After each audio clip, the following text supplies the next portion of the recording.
Okay, good morning, if anyone is even around. Yeah, for some reason I woke up at 6 a.m. Who, by the way, I might have to... You know what? I'll let you listen to the music a bit longer. I'll still have to do something. Give me a moment.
Okay, where was I? Okay, I have to do this, then I have to do this, and this is going to be a bit weird for a second.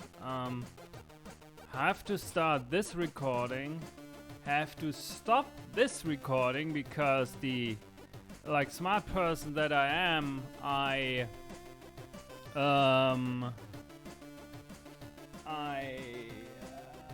put the start recording thing in OBS and the story which I use to like create like I guess like raw footage that I use for editing and all that on the same hotkey. And yeah, so that's that. Anyway, hi, my name is Eric. I do make video games from time to time.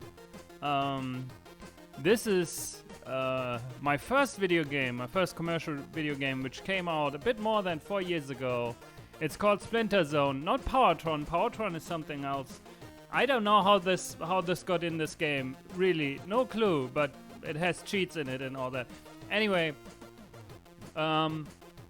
so yeah, this is Splinter Zone. This is a game I made 4 years ago. Like it came out 4 years ago. I made this like for quite some time. And one thing I was kind of doing like while oh yeah, by the way, I have a game coming out fairly soon in just a few months. Called GB Rover. It has a Steam page, and if you could go to said Steam page, the link is down on the channel description somewhere, and put it on your wish list, that would be great. It would be really cool also if you could like keep it in mind and buy and play it once it's out, and also write Steam reviews for it. Would be great. On that note, if you've already bought Splinter Zone on Steam, please write a review. Like, I only need 4 more reviews for it to get a rating, which might help with the visibility. That would be great. Anyway, so what I want to do today, like for, I don't know, the next hour or 2 maybe, depending, is first of all stream the game, talk a little bit about it, but also I want to record some footage because I want to make a new trailer for Splinter Zone for the Steam page. That's like over the last few months, every once in a while I've been like trying to like change some stuff over on Splinter Zone Steam page because I learned a bunch of new things. And way back when I made the Steam page for Splinter Zone, I didn't really pay attention to anything and instead just did it like the way I thought would be good. And so there's a lot of stuff that I was able to improve already, and like one thing that I still want to do is make a new trailer, especially considering that the Steam Summer Sale will happen soon, and I'd like to have a new trailer on that page before like it comes around to maybe convince a few more people to give this game a shot, especially when it's like discounted and all that. So that's the idea behind it, and to make it a bit less boring for myself, I thought, why not just stream it at the same time? I'm not going to use the audio track for it anyway for the stream, so I can like safely talk over it. So that's kind of the idea behind that. I sure hope that my PC is not falling apart. It should not fall apart because I'm streaming and recording at the same time. But who knows? Really? Anyway, as I said, this is Splinter Zone. One thing I'm going to do is delete my save file so that we have a fresh experience and can like do everything that is there to do in this game. And yeah, then we'll start a new game, and we start in the Clown Zone, which was a later like thing. Also keep in mind, it's been a while since I last played this, so, and the problem really with this game is like it is kind of similar in like to GB Rover, but it's a bit too fast for my liking at this point. But anyway, I'm not here to like criticize my own work, but what I wanted to say is that I need to like I wanted to do a dash right there. This game does not have a dash like GB Rover, but this is like the problem when you have a game that's kind of like very similar in how it controls, but isn't exactly like your previous game. This might cause confusion. So like what I'm trying to say is, cool, awesome. I might not be good at this for a while. Might get better at some point, but right now I probably need a bit so that I'll get used to the controls and all that again. Like, weird controls aside, it does play, or it does it's not really weird controls, but again, wanted to do a dash underneath the enemy, which isn't. Oh my god. So yeah. By the way, when I deleted my save file, one thing, and I think this is still like also true when you delete your save file. One thing the game does. So, what the hell is this game? Like, I'm so good at marketing, friends. It's amazing. What is this game even? Ooh, this is great. So Splinter Zone is like, I always called it an arcade platformer or score attack platformer. Like, it is to some degree. But for marketing reasons, and also because other people have started calling it, I guess you might call it like a action roguelike-ish thing. I'm certainly not, like, I'm not pushing this because like it's like, to me it's like something else. It basically, oh, by the way, this is a secret area where you get a health upgrade, and then like an ominous don't give up. Yeah, sure, I won't give up. This is like so nice. So it's a like kind of like maybe a score attack platform and also something else. It's actually like, I mean, that's maybe also like part of the like existing confusion. Because I never really thought about it. Okay, what is this game actually? But the idea was, hey, why don't like, and it's like something if you've like followed maybe the level design streams that I occasionally do for GB Rover. I think the audio might be too loud. Let me reduce that a bit. I'm sorry for having to click out. I was just seeing the. Okay, this is too quiet. This is too quiet, I think. Okay, maybe this works. Yeah, this looks kind of good. So if you follow the level design streams, oh god, what am I doing? If you follow the level design streams, oh, I forgot where the save space was. It's been so long. If you follow the level design streams, you might recall that I'm currently trying to make something in GB Rover that is kind of like the endless attack mode in Mega Man 9 and 10, because I really like these game modes. And way back when I started making games and was thinking, maybe I should try and make a commercial game. The thought of making kind of my own spin on an endless attack mode platformer was something where I thought, yeah, I should be able to do that without much problem. Doesn't sound that hard, or doesn't seem that complicated to some degree. I don't have to deal with procedural generation. I don't the levels are short to make because they're not very large and all that. There's that big of a problem of things falling apart because everything is kind of self-contained. So it seemed like a good idea. And that's how Splinter Zone came into existence. But one thing that was went through my mind right at the start was I can't just make an attack, an arcade platformer, and that's it, and not try at least to some degree explain what all of this is. So I thought about, okay, how could you what would be a scenario where this kind of would make sense, and it's a bit weird.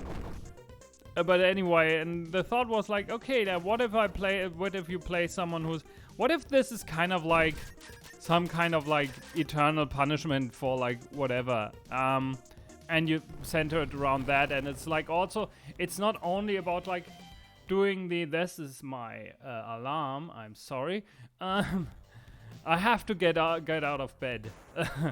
Joke's on you, I've already been awake for over an hour at this point. But yeah, so what if you not only make kind of a score attack platformer, but also a game that is about escaping from somewhere, but the escaping part isn't very straightforward.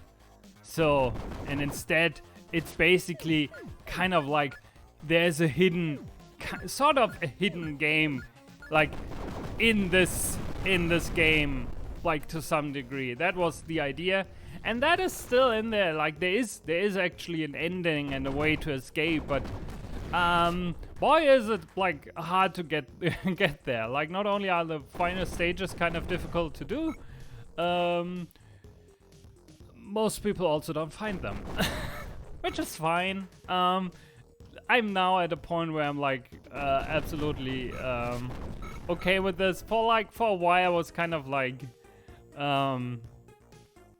I don't know what I was thinking, that people would have no trouble finding this stuff because it's kind of hidden away and not very obvious. But anyway, so to some degree at first it's just a platformer where you just learn how to play the game, like the Mega Man thing. You play it again and again and again and you get better at it.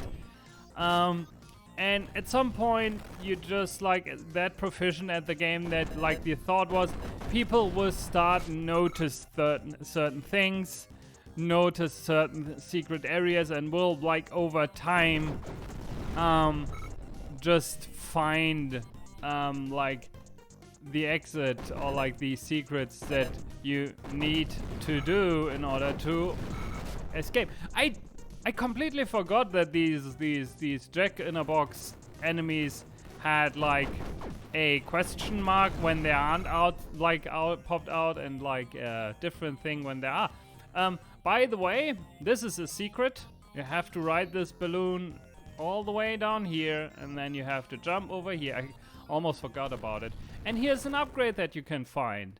This upgrade will give you another like jump over your goal. By the way, this is a hint where you might find one of the secret exits. So this is a shield now. This thing destroys projectiles and also damages enemies. But what's like more important, like in terms of like a score attack point of view, is that it like adds another level to your like score multiplier. So the game has a leveling system.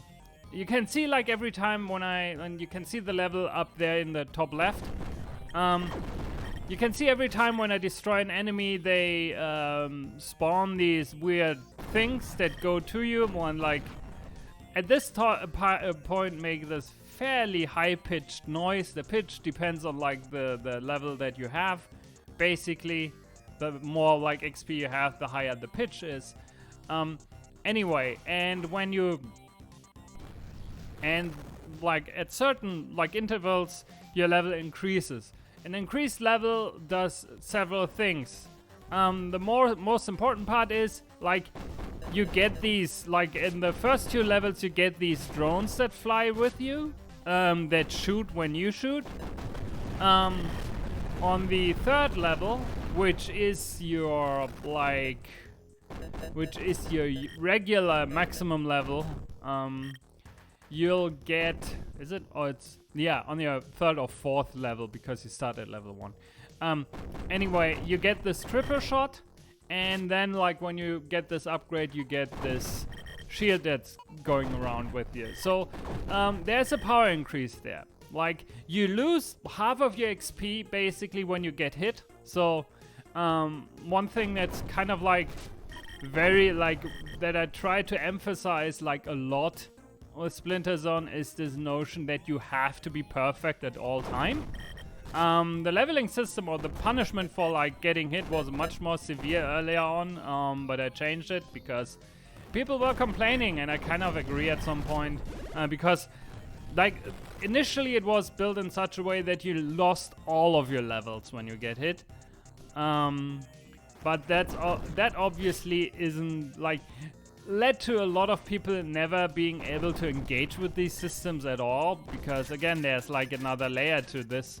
So I changed it. Anyway, this is one part, and the other part you can see in the top right corner, where you can see there's like a combo that is currently going on as well as a score. And you can see with the combo, I currently have a combo of 21,250 times 5. The times, like the multiplier is according to the level that you have.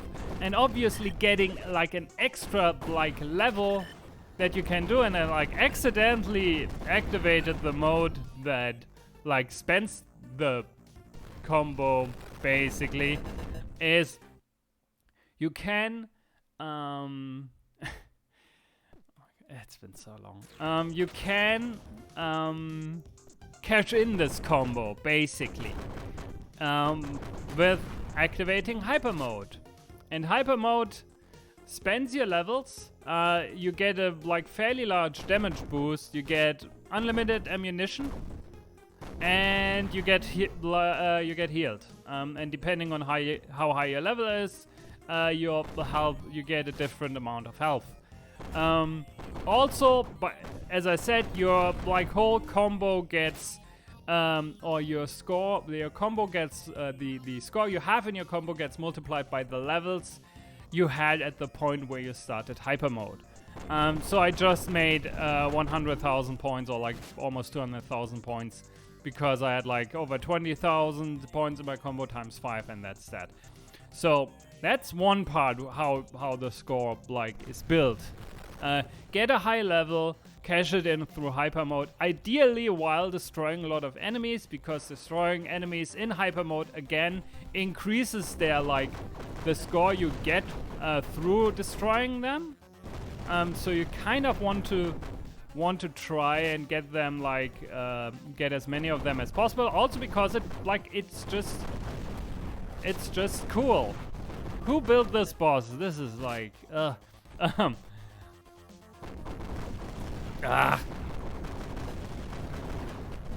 And so this is like the first part of building a high score. The second part of building a high score is through this is the other multiplier you can see down below at the score. I currently have a score of 136,750 times 19. What is the times 19? So the second multiplier in the score itself comes through finishing levels without getting hit. So every time I can manage to like finish one of these smaller stages without getting hit, like the multiplier, like the score multiplier, increases by 1. And this multiplier, once you finished a run by dying, your whole score gets multiplied through with your perfection multiplier to in that regard. So this is the second layer, how your score can get very high very quickly once you reach a certain degree of proficiency with the game. And that's the score attack part of the game. There's other stuff in here as well. Almost died. This is the first, this part. There are other things here as well. One thing you might, not while I'm underwater. One thing you also might have noticed is that sometimes when I'm not underwater and I stand still, my character is in this exhausted pose, so to speak. And that's an indicator for your run being fairly long. So I've been going on this run for over 10 minutes now, and and once you are past the 10-minute mark, every 10 minutes the game gets harder. Not in the sense that more enemies are around, but with every 10 minutes that you're in a run, the damage enemies do gets increased by, I think it gets multiplied actually. So from this point, I'm between 10 and between 0 and 10 minutes, enemies do enemies do 1 damage, whatever their normal damage amount. After 10 minutes they do double damage. After 20 minutes they do triple damage, and so on. Again, kind of this is mostly in there to make sure that people who are really good at the game still have something to play for, basically, or there's still some degree of challenge and tension in there, because at some point you have you know the game so well that things aren't all that difficult anymore, and you have to then increase basically the punishment for punishment for making mistakes in that regard. So that's the one part. There's also a way to make more enemies appear in the game, but that's very much tied to the all the secret stuff with escaping and all that. Well, in order to reach the ending of the game, you have to finish 3 secret stages, and for the first 2 secret stages, there isn't a particular order behind them. You'll the amount of enemies in certain levels, not all of them, increases. So there are like then additional enemies that you have to get rid of and all that. So that's like another layer that is in there. And it's interesting just like talking about this because it's just fun to realize how much thought I put into some of this stuff to make sure that like again there are like certain like aspects I wanted to emphasize throughout the game and like think about, okay, how do I build the systems around this that actually like helps to communicate this part, and like having these like several layers of stuff like piled on top of one another is kind of interesting.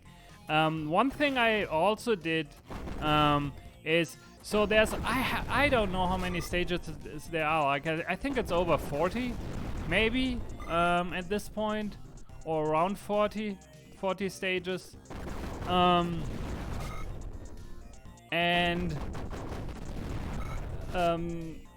you can see, however, that like some of these stages are repeating themselves. The reason why they are repeating is because when you start a new game, the amount of stages that you're actually going to see is limited for a while, because this way you can, like, I wanted to make sure that people will at first see a bunch of stages a few times so that they can learn these stages and always have like a faster, like a shorter on-ramp basically to like being at least proficient in some of these stages before like the pool gets widened and there are like new stages in there that they have to deal with and they have to learn. So like to kind of like make sure that like they have at least occasionally like runs that go further than like just one stage, like to some degree. So that was kind of like the idea behind that. And the way these things jump so high. What did I do there? Oh my god. Whoa!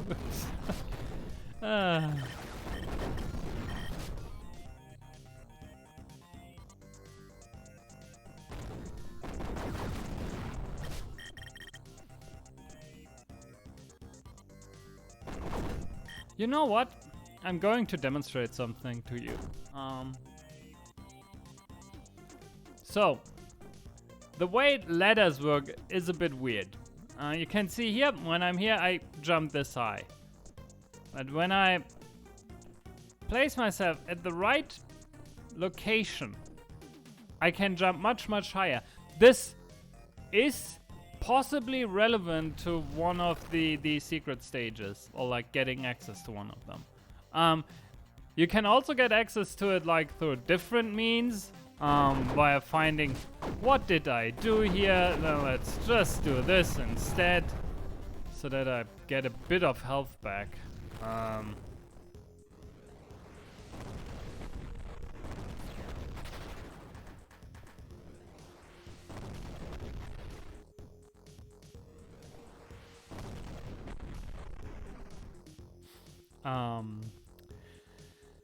So anyway, that's like kind of what this game is.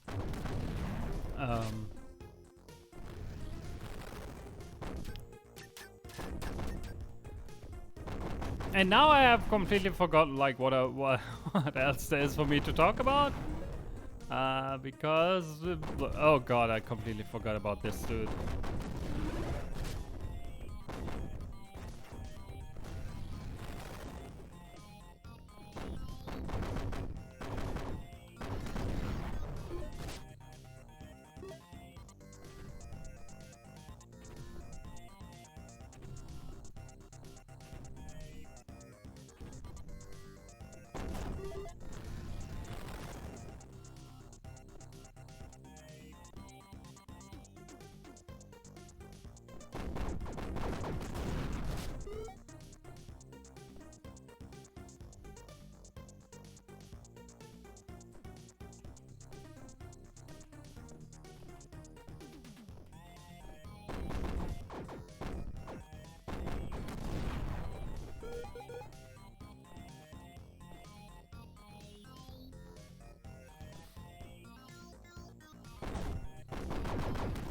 Yeah, but like I'm starting to get used to it again.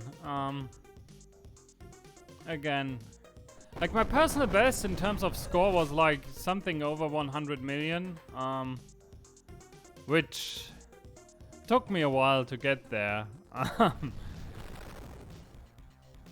Yeah, anyway, like the reason why I want to do a new trailer is, like I said, already talked about how I like improved some stuff with like Splinter Zone Steam page, and it like, from what I'm seeing, it's actually working. Like it feels like more people are finding the page and looking at it. Like also like more people are buying the game. It's not still a huge amount of people that are buying it, but it's more. Like it's definitely more and more consistent, and this is just me trying to find ways to, again, maybe tweak it a little bit more. Like, maybe give more people a better impression of what the game is. Like, and also like trying to, for me to like practice a little bit how to improve this stuff, and use the stuff that I learned in the meantime to also like maybe make this game a tiny bit more like,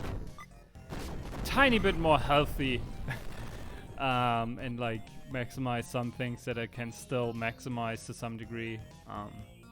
But yeah, I mean, one thing that I could do, let's just do it, why not? Fall down here. You can see I have like a, what is, I have 5 million points, 5.4 million points. My performance was adequate, that's the, like, another point. That's the best kind of like comment you can get from this game, because this game is a jerk. And a lot of like, and this is something that obviously was kind of obvious to me while I was making it, but is incredibly obvious to me now that I'm looking back at it, is how much of this game was colored by my like I started working on Splinter Zone like within the first year of me getting welfare in Germany, and that was like which was in 2015, and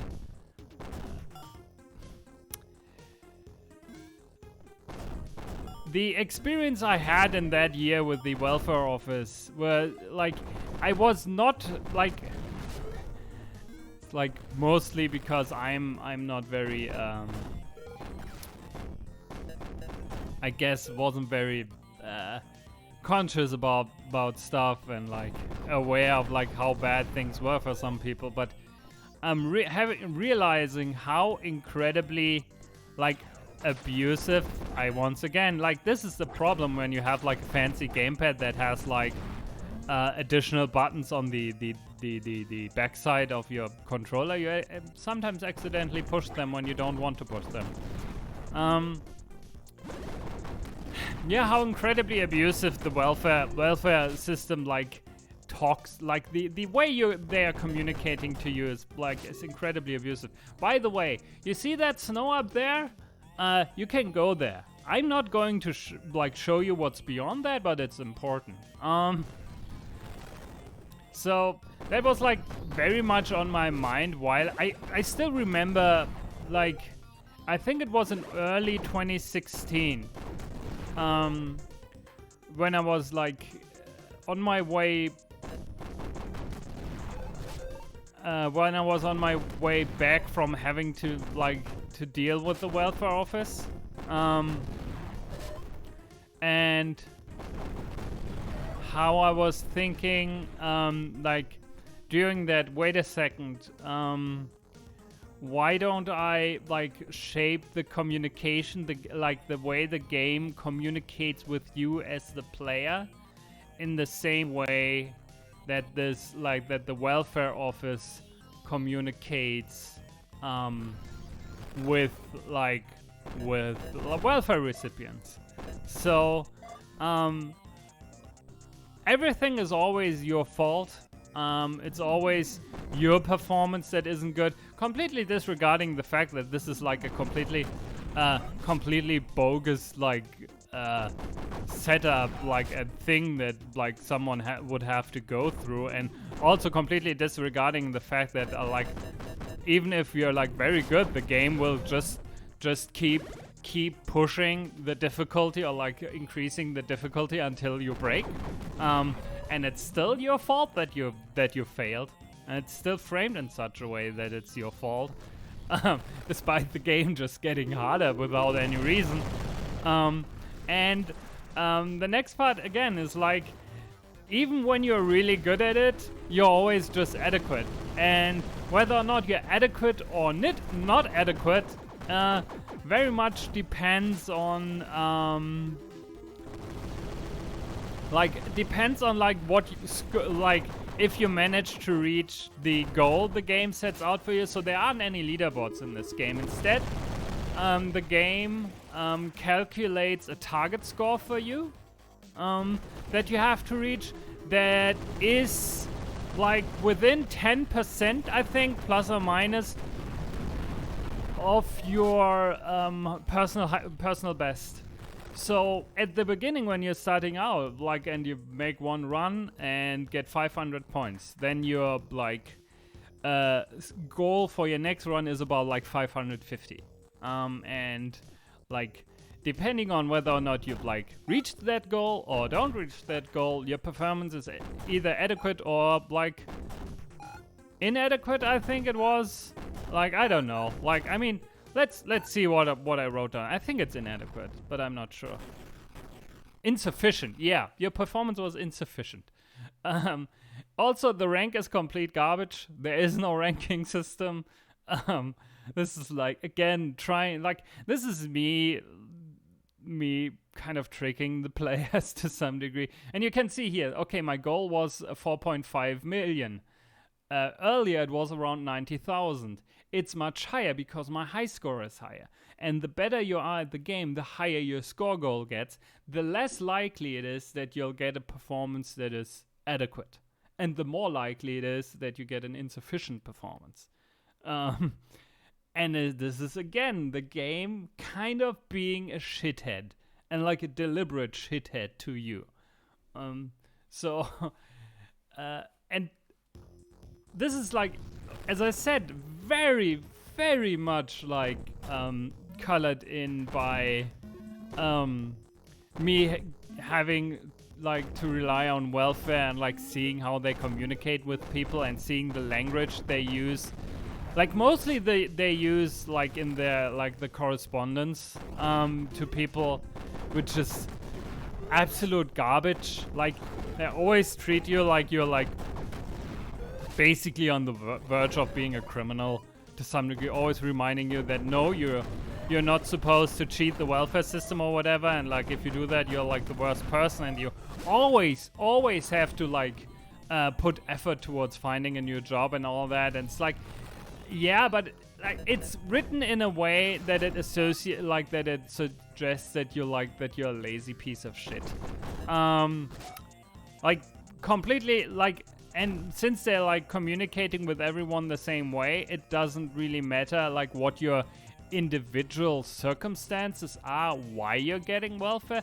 Like, for example, in the time where I had like fairly severe depression, the communication they like had towards me was still in the sense of like, yeah, okay, you lazy piece of shit, go get a job. Like when there was like a time where I was like very happy when I was able to get out of bed before like 11 a.m. So that's kind of like the part where like kind of as I was making the game, I was realizing, wait a second, I can push the piece of shit factor from like basically the system that punishes you by quite a lot by just copying the way the German welfare system treats its recipients. Which is like so fucked up that like I'm still glad that we have a welfare system, considering that they're like looking at the US, as garbage as the German welfare state is, and it is incredibly garbage, there still is at least like something like that. and where I know that I'll get help, and it's not like there isn't a time limit to it. It's not a lot, and I live in perpetual poverty because of it. But like I can still make sure that my rent is paid and my health insurance is paid, and that I have health insurance despite not having a job and all that. So that's like, again, the idea is good. The way it's set up is like completely demeaning and degrading and dehumanizing. So, and you can see these are stages that we haven't really. I find this enemy so incredibly funny. These are stages we didn't really see in the first run because they were like locked. And I think some of them only get unlocked, or like larger pools only get unlocked when you finish a run and then start a new one. So yeah. Also, by the way, these levels were part of like a later update that I did called the Clown Update, because I added the Clown Zone and these like additional permanent upgrades. Someone is drilling here, I think. I don't know.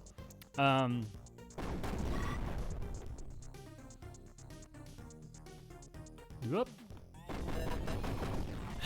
And yeah, so this is where like the communication is coming from, and the rank part is kind of the same. So depending on the score you get, the game picks a range for your rank. Obviously, the higher it is, the higher your rank is. But one thing I made sure, again, because I wanted to hammer home the like, this thing is an asshole aspect of it, is you can never reach rank 1. The highest rank that like the game can give you is rank 2. Again, I wanted to kind of hammer home how pointless all of this is, kind of like that you're just like running through this series of challenges, getting beat up, and like, sure, you can get really good at this, but none of this matters. None of this is appreciated to some degree. Like, this is such a bleak game. Here's, by the way, is a second health upgrade. These are also, do you notice something? The communication in these rooms is much, much nicer. Why? Because these are like the things that are supposed to help you escape. Because those are secret areas. These are kind of like in-between spaces between the actual like parts of the levels.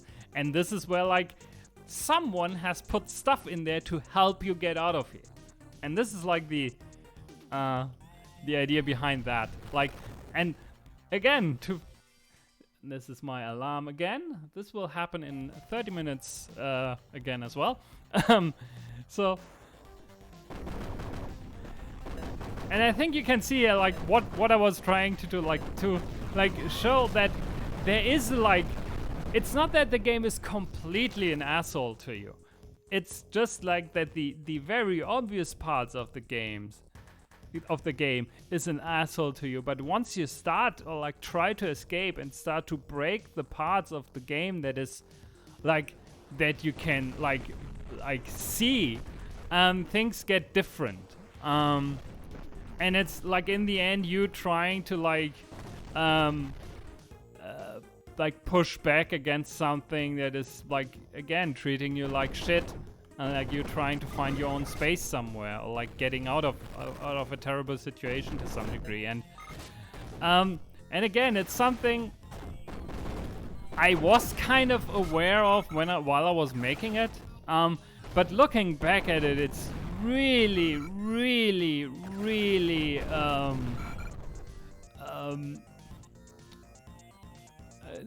to some degree a bit like painful to see how much I projected into this game, like how much this like the desire to push myself out of like welfare and like to find a way for me to like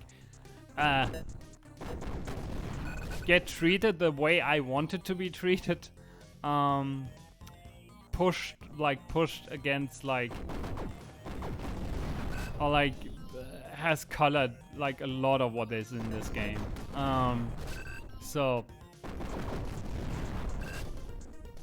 that's kind of interesting, like just to see this for me.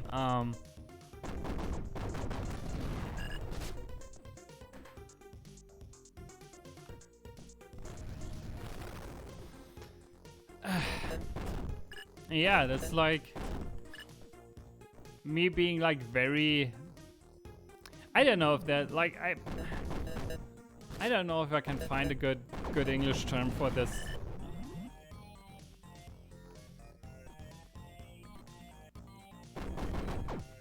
I guess I was like very tense about all of this. Why did I get hit there? I kind of want to like build a nice large meter, and then like I do need like for the trailer at least like one good sequence of like hyper mode usage. I haven't done that so far.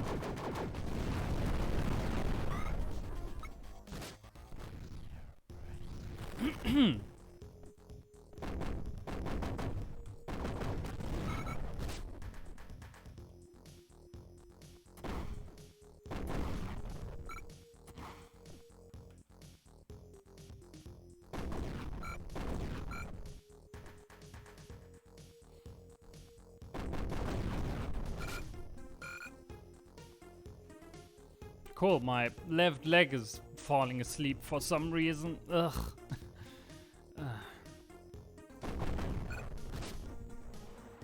Oh yeah, I have to keep standing on this.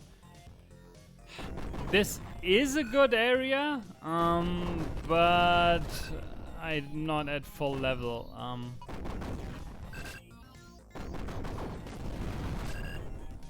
Still haven't seen the stage where the where I get the double jump.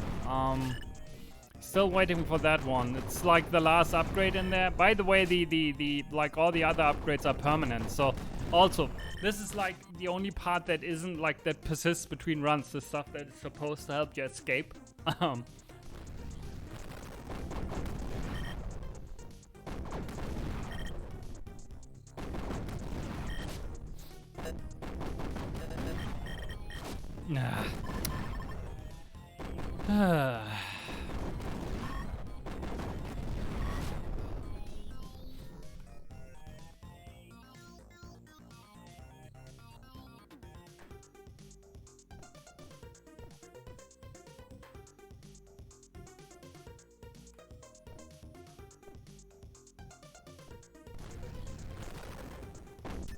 Bit of a shame, because this is like kind of like the best, one of the best areas to like do a hyper mode run through, but it's not possible.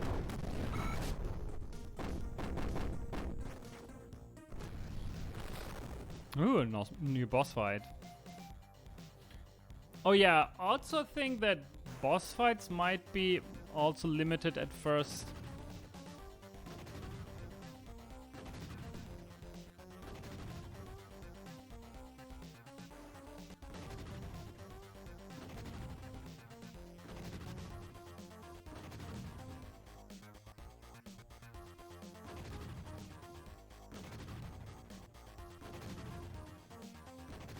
I can't hurt. No, I can't hurt it.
Like looking at this, there's like some stuff like this. Maybe I should still try and like at some point port this over to GameMaker 2 just so that I can just tweak some things that I feel like could be like worth tweaking.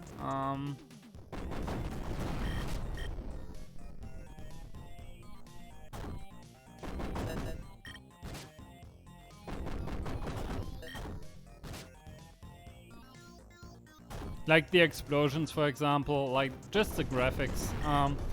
Also,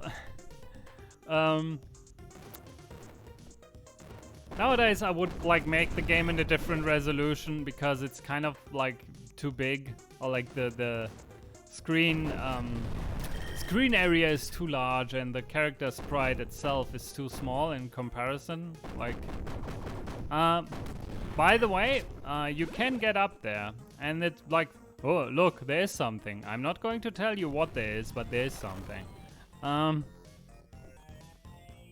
Nah, this isn't like a good area.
Ooh, I survived.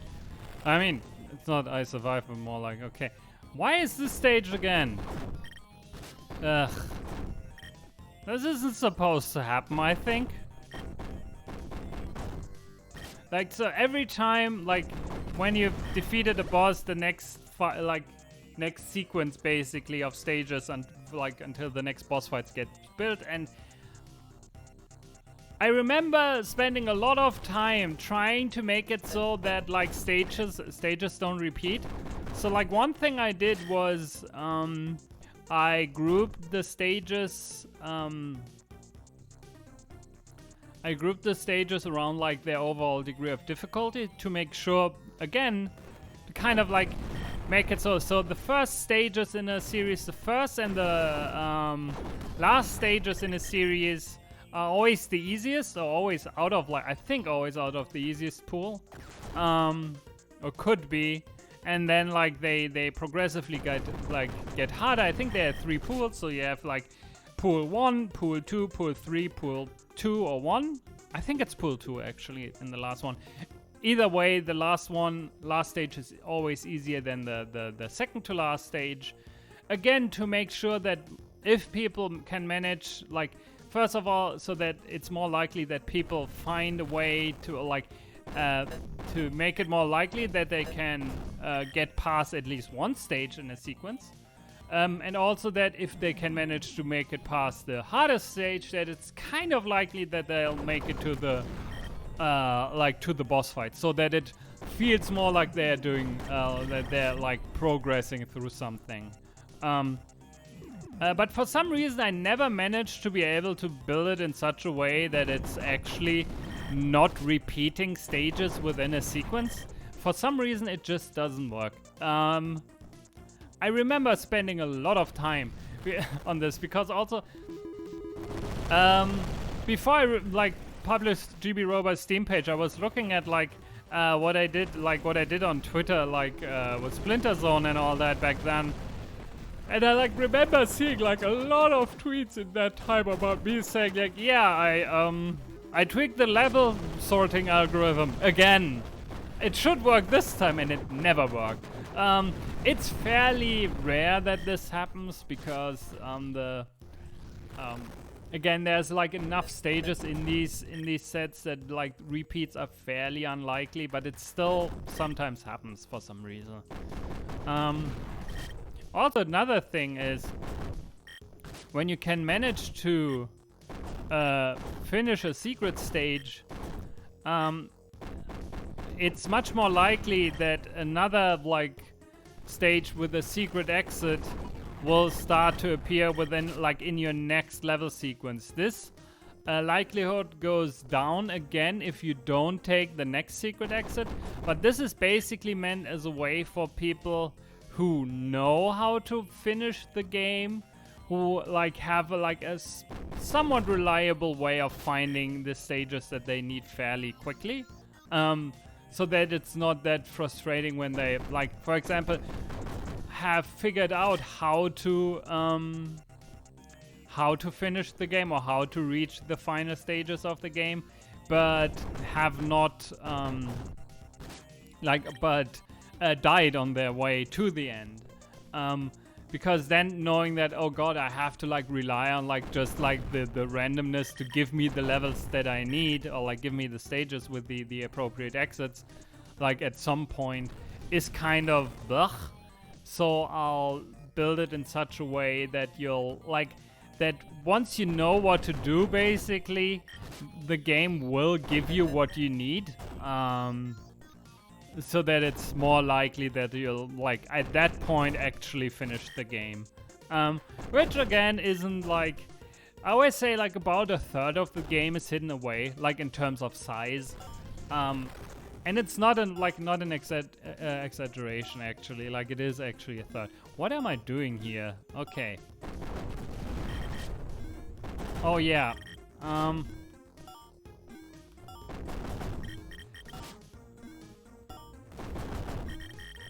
Best thing you can do here is just keep running, because these pit jerks are jerks. This one again.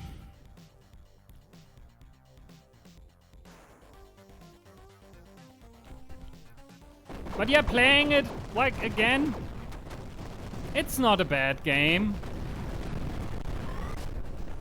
It really isn't. As I said, there's like, this is like stuff that no one really notices and all that.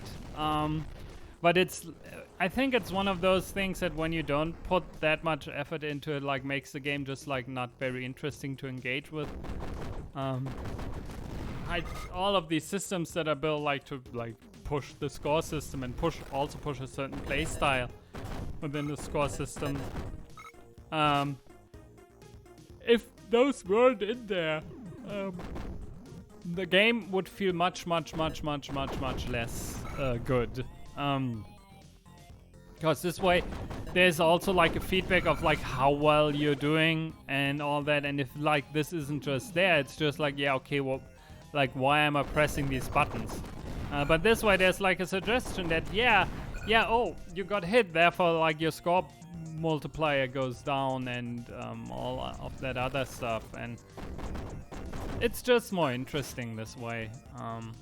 I need to be careful to slide into these gravity fields. There's like a slight chance that I'll get pushed into a wall and then go outside what is defined as a correct space, and I'll die.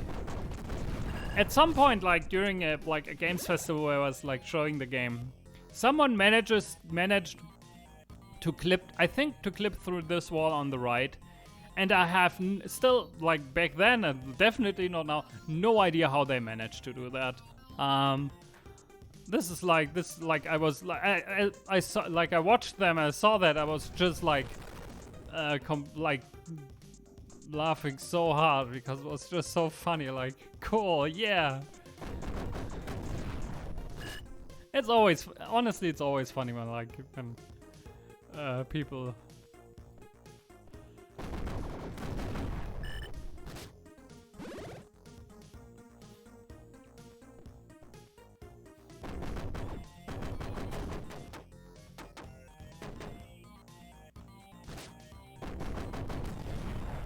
Also, by the way, sound design. Can hear the more empty your ammunition is, the like the less good your gun sounds. I could maybe put this kind of feedback also in GB Rover for your extra ammunition. Might actually be a good idea.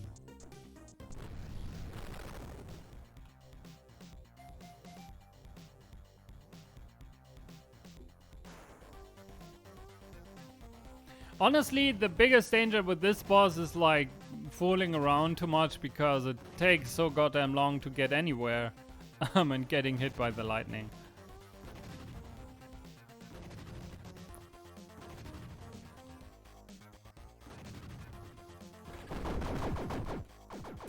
Ah! Got hit again.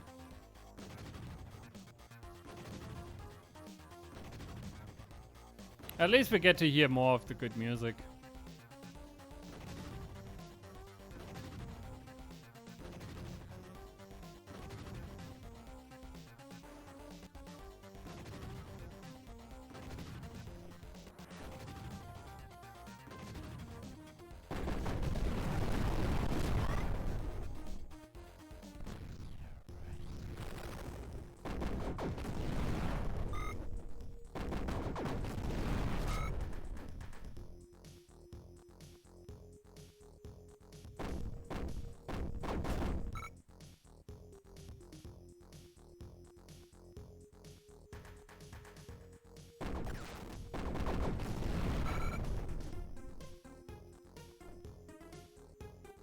Also, one thing I'm trying to do here occasionally, and this is also something that is not in this game, but in GB Rover.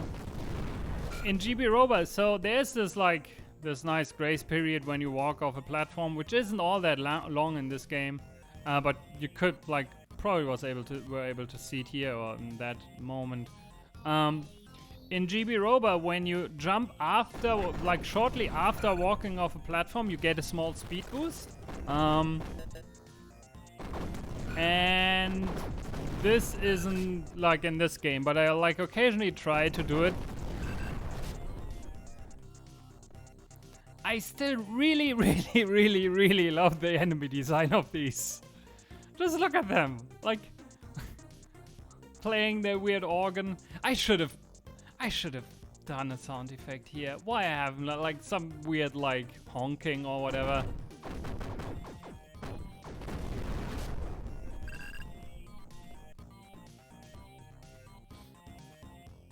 Maybe I should also put the like larger enemies lose their heads when you shoot them thing into GB Rover. Might also be fun.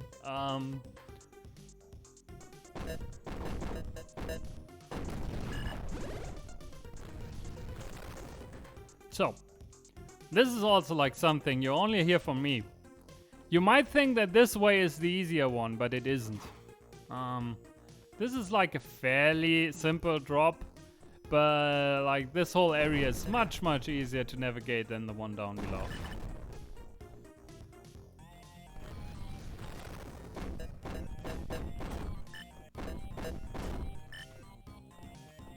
Still waiting for the double jump level. Still haven't seen it.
Yeah.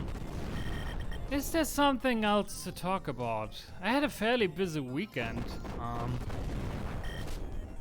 I don't know.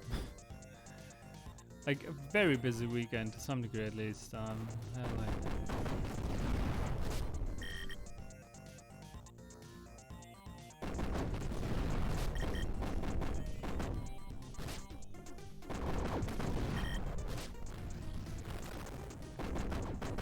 Also, oh yeah, this is like maybe a riveting story to tell. Not really, but well, kind of like fishing at the bottom of the barrel here. So every Monday, roughly. So Monday, let's say it differently. I have my therapist appointment Mondays. Usually, and the therapist is is basically a town over, like on the other side of the river where I live. And usually it's not like a big deal for me to get there. Like it was, okay, get over the bridge, get on the other side of the river to the train station, get in the train, ride it for like 5 to 10 minutes until you're in the center station, like in the different city. And walk to your therapist, which is about like a 20-minute walk from the center station, but it's a very nice walk. So, this past weekend, or like last week at some point, it was revealed that a bridge that is like a highway bridge or Autobahn bridge, that is crossing right over the train tracks, most of the train tracks that lead to the central station of that city, that bridge was kind of crumbling. It's in such a bad state that actually debris had started falling off of it, and it's like at the actual risk of collapsing. So not only did they had to close off like a fairly large part, like a fairly important through line of the highway over there. They also had to close off like all the train tracks that run underneath that bridge. So what previously was just a 10-hour train ride now becomes like I now have to take the bus, which also works. The problem being that the bus takes about twice as long and goes travels along a road where I feel like it's in some kind of like weird time singularity where everything takes just like incredibly long, even though it's not that long as it feels. So that kind of sucks. Like that already kind of sucks. What made things worse yesterday. First of all, I forgot that the trains were weren't running. So I left my house maybe a bit late. Like if I had to take the bus, I probably would have left left my apartment maybe 15-20 minutes earlier. Just to have a bit more much more of a buffer but I didn't. So on my way I was maybe 200 meters at best out of my apartment. I realized, oh wait a sec, the trains aren't going. Should I have to take the bus? Oh well, the bus station is right over there. It's not that far, and the buses come fairly often, so it's annoying but not that big of a problem, and I should still have enough time to get there in time. Well, while I was reaching the bus station and also looking up times on the schedule on my phone, there was a notification down on the homepage of the public transport page saying that, oh yeah, by the way, on June 21st, the bus riders, especially the one line that I had to take, bus drivers were striking that day, and there would be like delays and other kind of stuff, like especially with the bus line that I was taking. So the bus that I had to take came about 5 minutes late, which wasn't a big problem. What was the problem? It was that it was full as shit, like incredibly full. And not kind of like, okay, we had lockdown for over a year and I'm not used to having full public transport full, or like normally full public transport. No, it was like people weren't like fitting into the bus anymore because it was like absolutely at capacity or over capacity. Thankfully it wasn't that hot that day, but it was still incredibly uncomfortable, because of the like highway closing. There was also like a much like more congested traffic on the way, so this is why like the bus was already taking longer. Then it had to take a detour because again the part of the road it was usually driving was closed off because of the bridge that was like above it crumbling. So like it took for a part that is about like, I don't know, maybe a kilometer, I think it drove like 3. Was like very strange. It took a very strange route. So I took about an hour like with the bus for something that usually takes maybe 20. So that was already terrible. And it was full, and it was full to such a good degree that there was like someone in front of me who was incredibly close. Like basically they were occasionally like touching like parts of my body, like in somewhere there was like contact there. Like they weren't like touching me like deliberately, but there was like body contact there because it was so full. And I really hate this. It makes me really uncomfortable, and like it was like pressing myself against like the back wall of the bus or like against the window as much as I can, just so that I don't have to deal with like strangers like having body contact with me. It's like ugh. And then of course like there's still like COVID going on. I mean the numbers are like fairly low over here, but it's still like not ideal in terms of like, yeah, okay, you have to like keep your distance or whatever.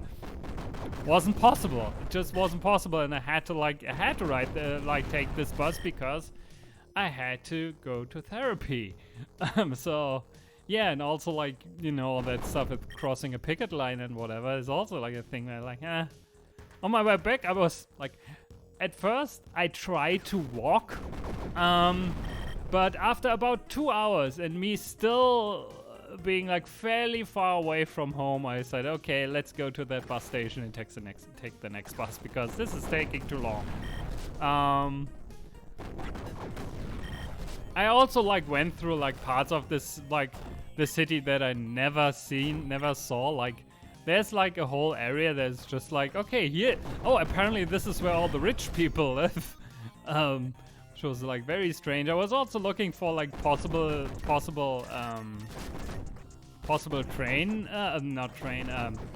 bike routes that I could take, because I was thinking, oh, maybe I'll just take my bike the next time and don't have to deal with like full buses and whatever. But then I saw that basically there's no way, because the only way, to put it this way, there's probably a way for me to get like from my place to my therapist's office without having to ride a fairly steep hill for a while. There's a way. The problem is this way is also the one where the highway bridge goes over, so everything below it is I always forget the word. It's closed off, so I can't go there because at risk of like getting a piece of like concrete fall on my head or whatever. So it's kind of like, okay, if I take my bike, there are two roads or two routes I can take, and both require me to at some point ride a fairly steep hill up, like a fairly steep uphill climb. It's not a long climb, but it's still like, it's still enough that I'm like, that it's like fairly exhausting to do. And it's like, okay, how much do I want to do this like twice on days where I also have to go to therapy and I'm already a bit tired? Also like in terms of time and like how long it takes me to get there. So yeah. Oh, rarely that we like see this attack.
But anyway, that was like my adventures yesterday.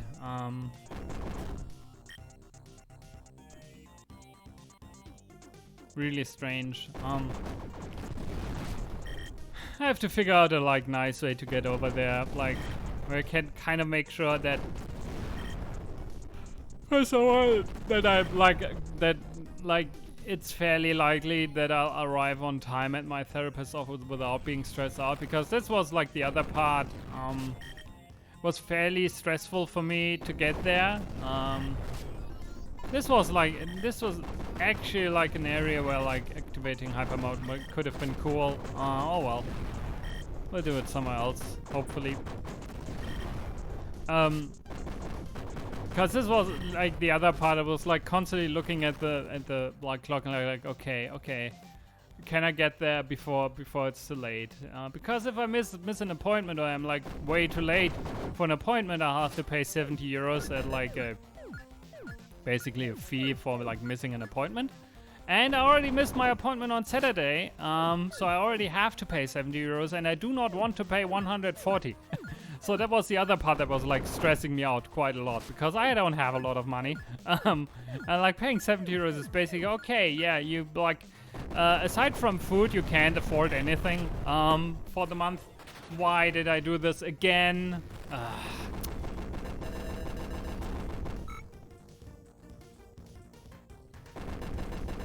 Also weird music bug.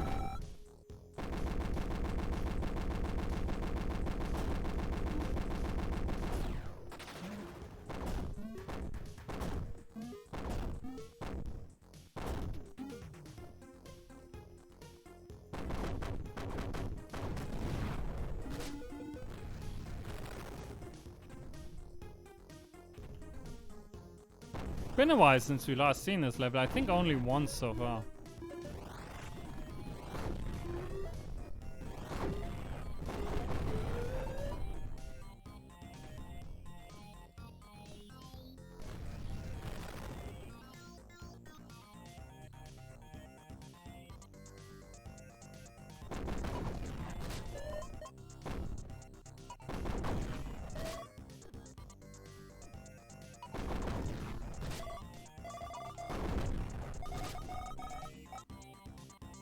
Oh, I mean, it's like, this doesn't matter. It just like goes to the next stage at this point.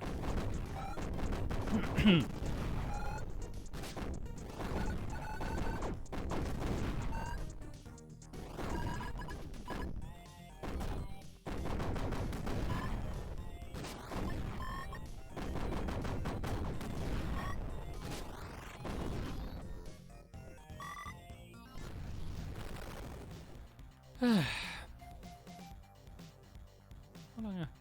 1 hour 20 minutes. Okay. What's the time? Okay. Yeah. I think I'll stop at around 9.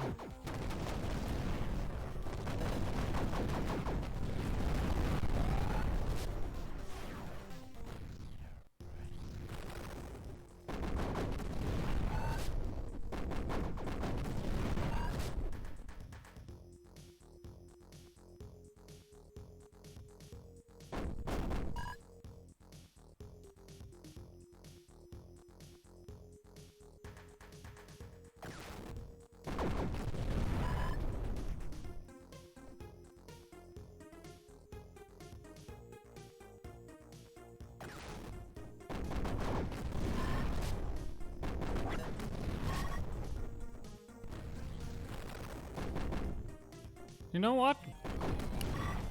For the last bit, because it's fun and I also need some footage for this, I'll find the double jump at some point. Okay, this is good also, like that this stage comes. Why don't we just try and finish the game? Kind of like as a last thing. So, this is the first secret exit. You can see it, like, first of all, I built it kind of in such a way that you might just, like, fall into there and find it on accident. Also, like, a clue is that this, like, the tie set that this, like, entrance is in only has fire exit stage has it and no pits. So technically people could come like to the conclusion, wait a second, there might be something down there because this is kind of out of place. So yeah, these secret stages are all built in the same way. It's a short thing with slightly different enemies and different music, and then this kind of like fairly simple, like quote-unquote boss fight at the end.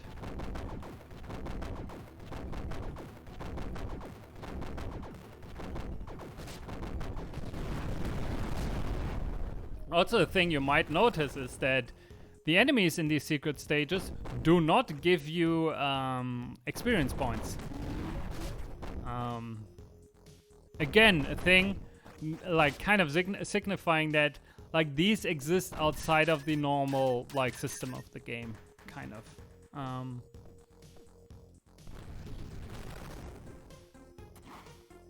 So in the next thing, it should be fairly likely that we'll see another secret exit again.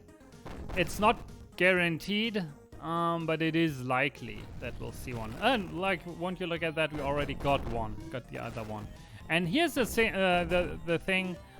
I don't have the double jump, but I still can reach the exit by like exploiting this this ladder thing that I showed off earlier. Which back when the game came out, like for a few months until I like added the double jump, was the only way to get there. So it was like I at some point found this bug or found this thing with the ladder, and after like I heard that someone who was like playtesting the game or like playing the game, like an earlier version of it, also found it, thought, oh wait a second, if other people are finding it just by themselves, it should be enough to like build stuff around it without explaining it. I was wrong. Like people just weren't able to find it, so I'll like do this. So I'll did the double jump, and like again, this is like something where people just might like try to jump over the wall and see if there's something. Especially I see like, wait a second, there's snow up there. Okay. And yeah, like the fight itself is always the same here. Like what changes with like these stages is like the arena composition. They all have like something else, like a slightly different layout, and like requiring you to like move in a different way or like have a different distance to the boss. So that's like where the variation and the challenge comes from.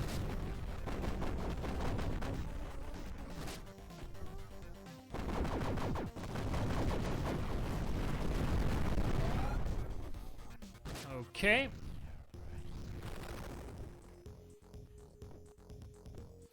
I kind of wanted to show off like the double, like the way you get access to the double jump upgrade, because it's kind of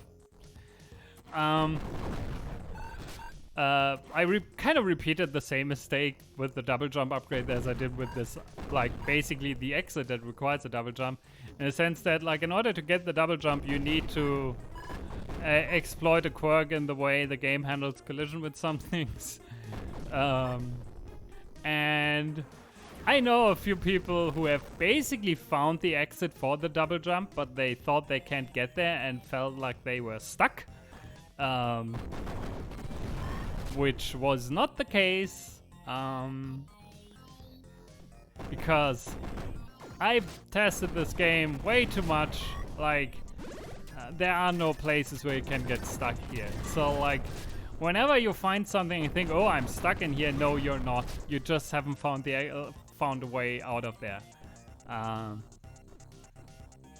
it's also like a bit counterintuitive.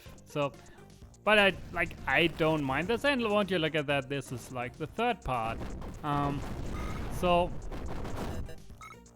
again, whoops. It's like the last part, and again, like I'll stop streaming once either the run is over or like I finished the game, because should not get hit that much.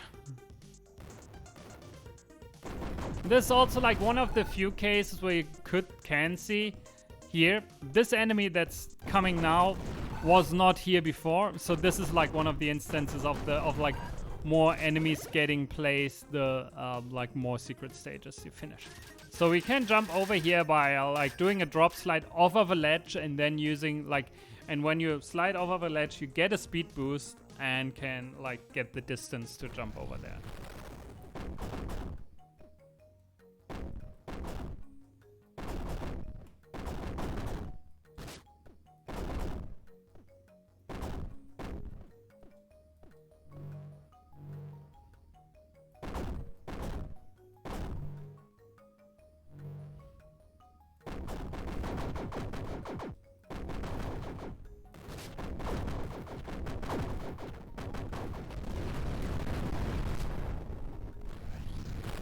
So, and after finishing 3 secret stages, we get teleported into this weird space. And when you press here, like this is all you see.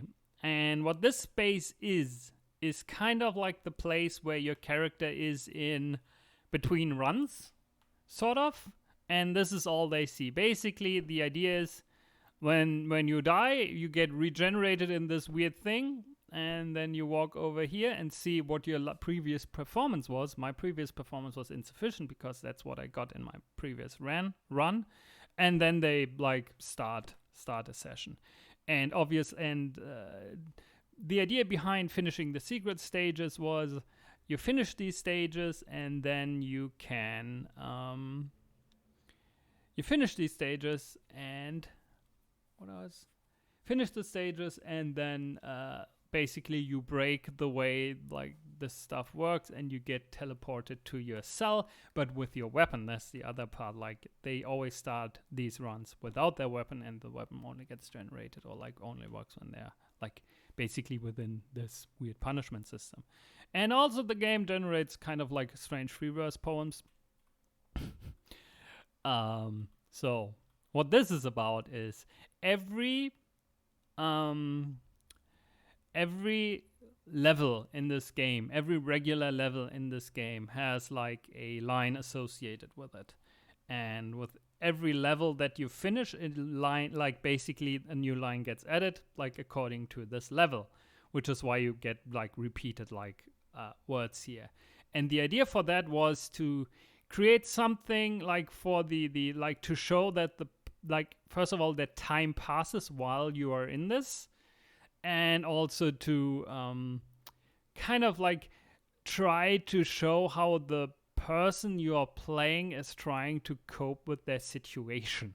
Like, and this is like basically the only way for them to like build something in this way. This was like kind of the idea for that. And the longer you play, the more like basically graphics gets added here. Like when you will have a very old or fairly old save file. By the way, these pawns also don't get deleted when you delete your save file. You have to delete the game for this to like disappear. But like, for example, like for my previous PC where I had like a fairly old save file, this one, like, I think the maximum distance is until over here. So it's like the whole wall is full of writing, which again, just like is there to like demonstrate time is passing. This isn't just like an abstract space. This is actually in space that someone has to inhabit that regard. But anyway, we have our weapon and there's a door that doesn't move. So what do we do? And again, oh, we are stuck. No, we're not stuck. We have a weapon. And we can open the door and we can go out. And then we are here in this weird hallway. And this is the next part.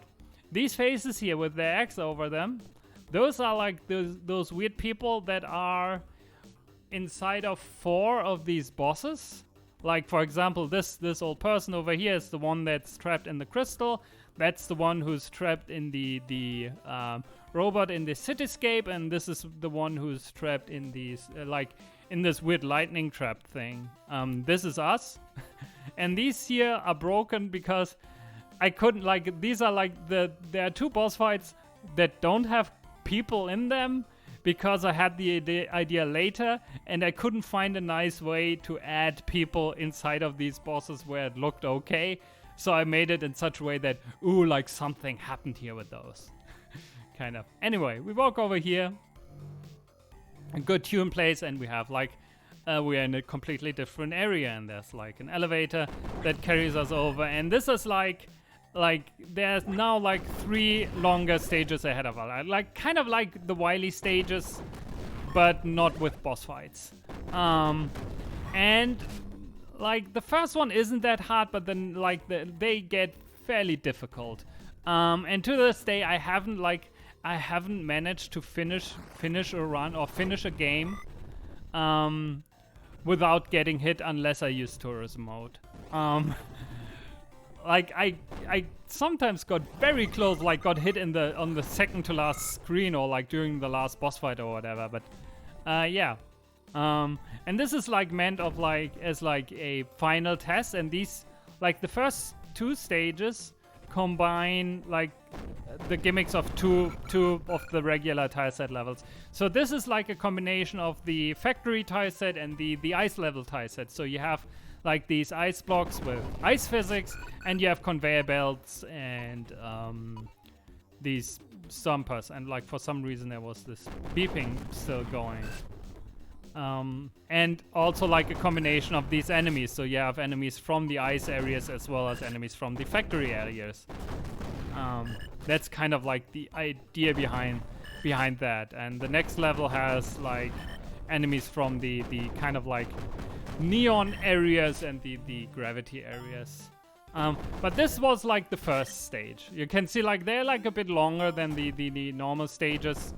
Again, like about like 3 to 4 times longer than a regular stage, and you have like 3 of those. So you can kind of see that this is like, okay, there's like an extra 12 stages like worth of like extra stuff in here. And one thing you can also see, like there's like stuff in the background going on, this error message, and like it like also like the whole area gets progressively less like clean. Like the closer you get to the final boss as well. Again, to like sort of communicate is like you're getting closer and closer to something you're not supposed to be. In that regard. And at some point we'll probably also like there's like then tiles in the background that are explicitly telling you to stop because they don't want you to escape. But obviously we are not doing that because this is like and you can see it over there. So here, like this, like a tile where it's broken and the cabling is kind of like looking stranger than in the other places. And this is like, again, the closer we get to the final part, the more we'll see this. And this is like the worst, like the evilest thing I ever built, if I'm honest. It's not that hard, but because it's like all of it is upside down, I have to really think, okay, how am I doing this? Like, we have a split path here. I'm not going to take the lower path because it's, like, awful. I'm going to take the upper path over here. You can see there's, like, more of this stuff around. Oh, yeah. The shield, like, my shield can destroy their projectiles and then they don't know what to do. Because the shield isn't coming back. It's one of these cases where, like, it was a bug at some point and I found it interesting. And here in the background you can see cabling is moving in strange ways.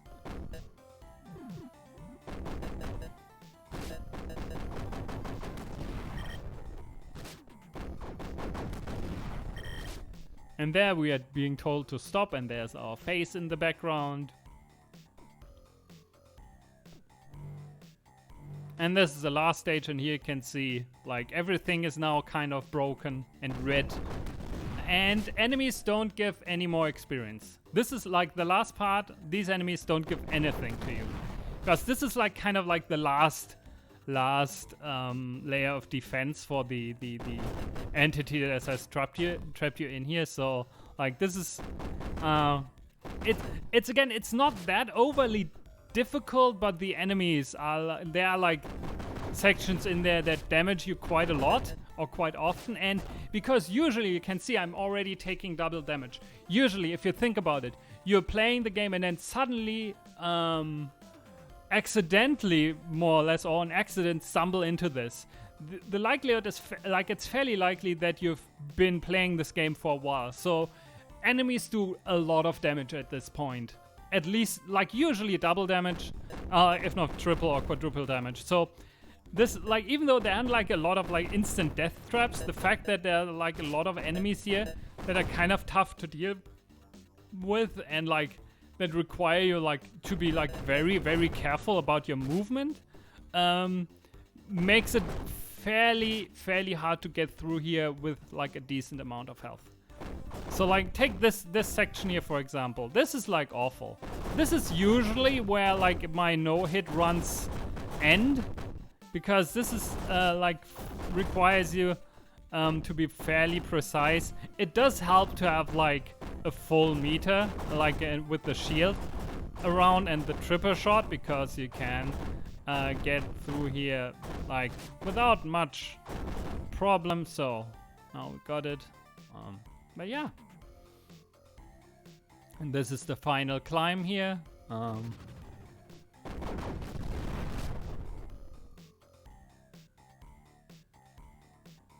Honestly, like playing this right now, I'm like still fairly proud of the the levels that I built here. Like just in terms of like, okay, like trying to communicate a whole narrative through this like sequence of stages and what you do. And I think it like works fairly well. So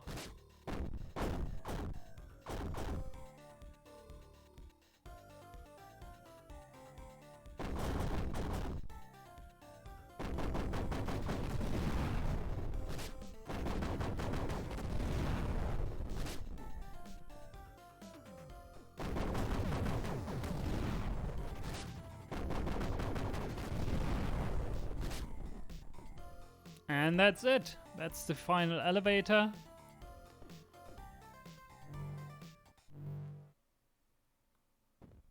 And there's an ominous sound in the background. This is like the only few instances where you kind of have the Mega Man door thing. It's not elegant, but anyway. And this is like the weird thing. This is like the administrator, the final boss. The idea is, oh, some like weird thing was built, kind of like dystopian thing where an AI was maintaining like, not an AI, basically a punishment system was built where like people that were like considered a detriment to society or a danger to society were put in a punishment system where they had to like, were like stripped of their memories and identity and had to like run through a maze of like, where they were like kind of like dying all the time. And all of it was maintained via like an AI administrator. Then like society collapsed and this thing kept operating and kept maintaining and keeping the inmates alive of this thing. while everything around it collapsed and it like itself in some way corrupted over time, and this is what you have to destroy in order to escape. So we shoot it a few times, and the more you shoot it, obviously the more it like breaks, and the boss fight starts. And like at first it's just like very similar to these reactor fights. It's just shoots, and like the more damage you deal to it, the quicker it shoots. Like it does quite a lot of damage, and then you break out, open the capsule, and then we'll get basically a wily capsule fight. Because like every Mega Man like game has to end like this. You do not want to touch it. Also I have this. I should have activated it at a later point, because now I lost all my levels and I'm almost dead.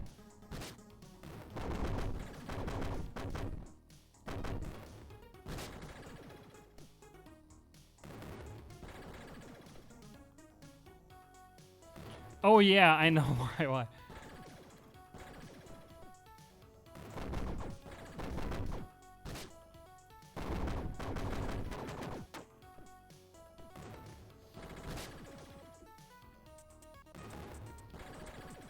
Now I've like remembered the rhythm.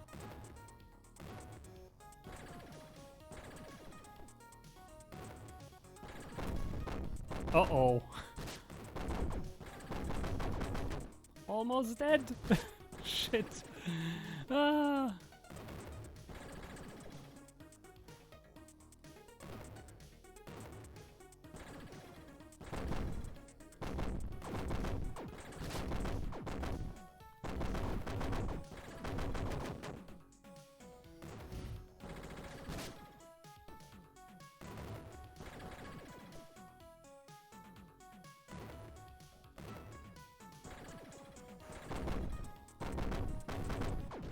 Yes!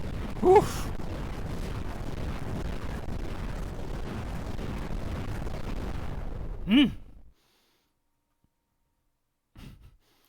Anyway, we're now at 1 HP. Oof! Been a while. Anyway, we like finished the boss fight. There's the last elevator, and we're done. That's Splinter Zone. Here we can see like an enemy gallery.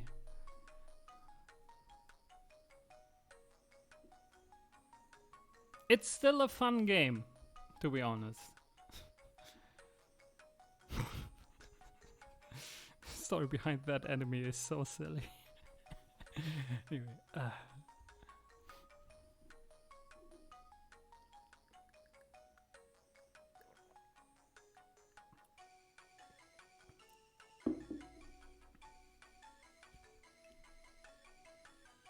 Anyway, also in this, in this point, shoutouts to Mavica for making the soundtrack, which is amazing. Still is. Always will be amazing.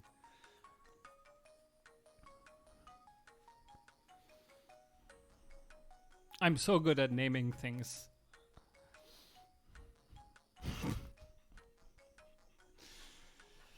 And a lot of these enemies also appear in GB Roba, because why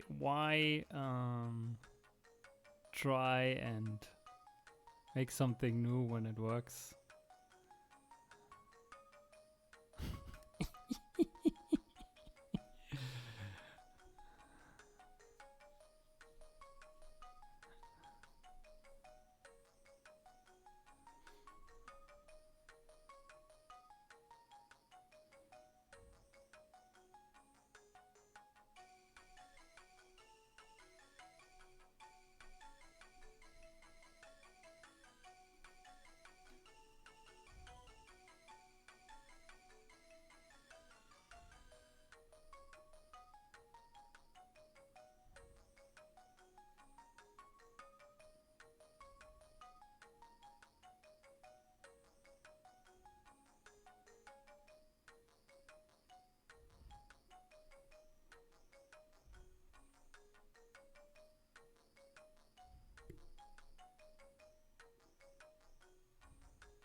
Still proud of that one.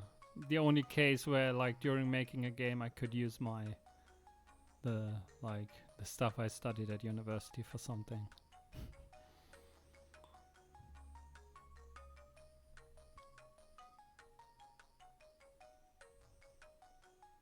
This reminds me, I should like change GB Rover's credits a little bit.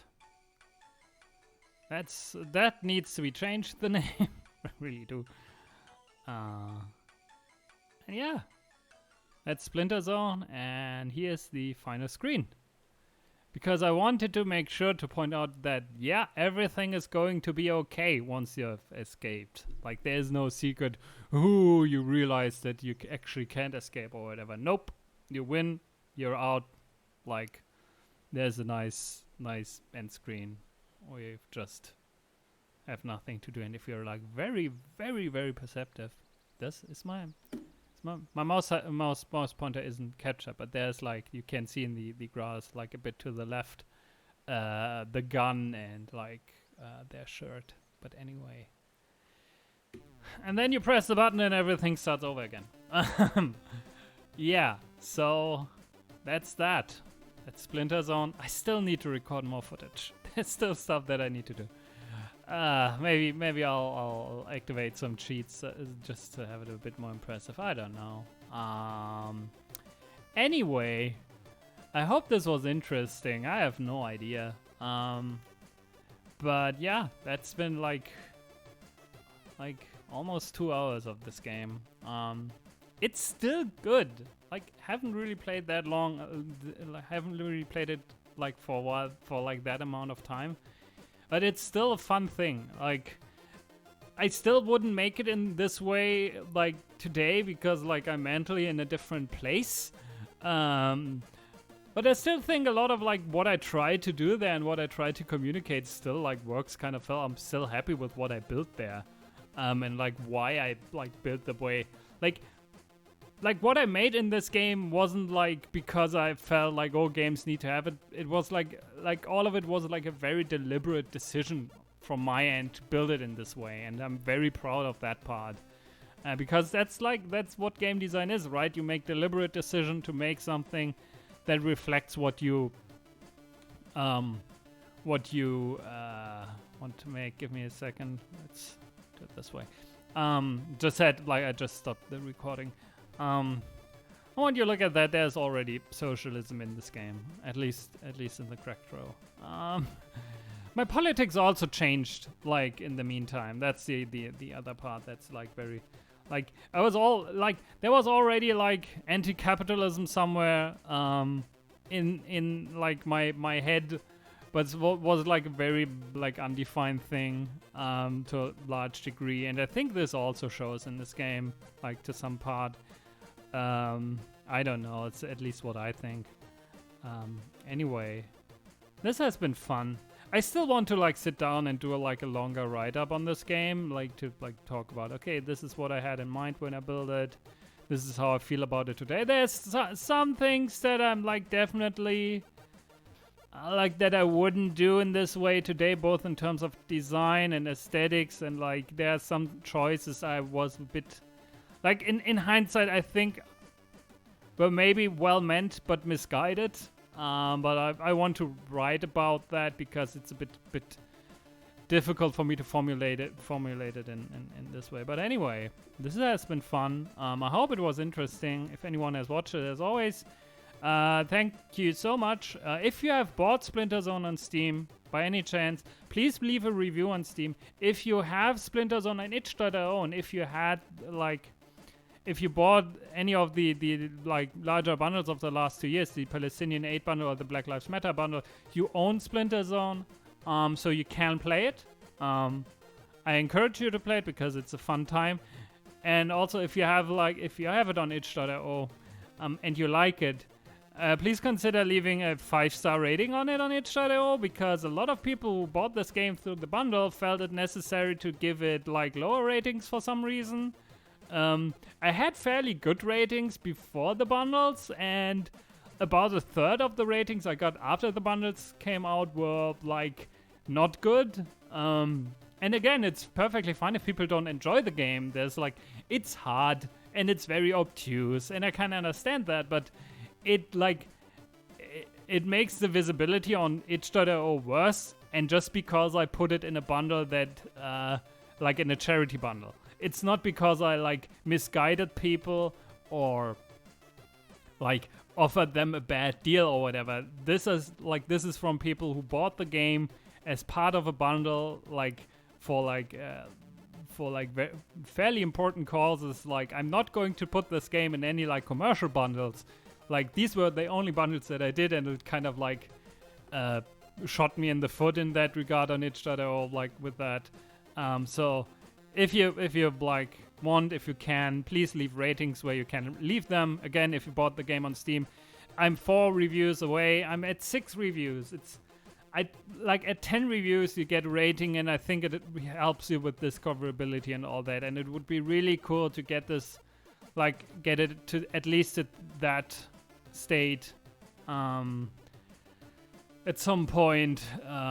Again, it would be good.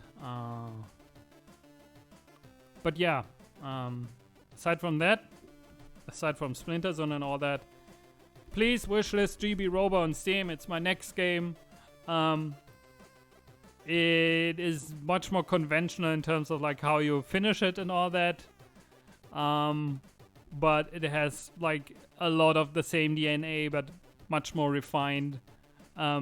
Like feels like another layer or another another level better to play overall. And it's a good time. It's a very good time, actually. And please wishlist it on Steam.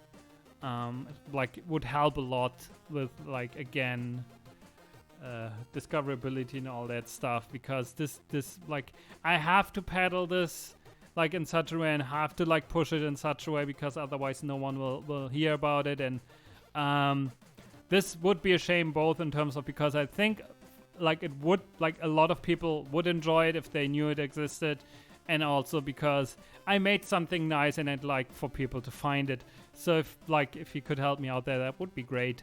But yeah, anyway, been talking like so long that the cracked row is starting again. Have a nice one. Have a nice week. And I'll see you soon. Bye.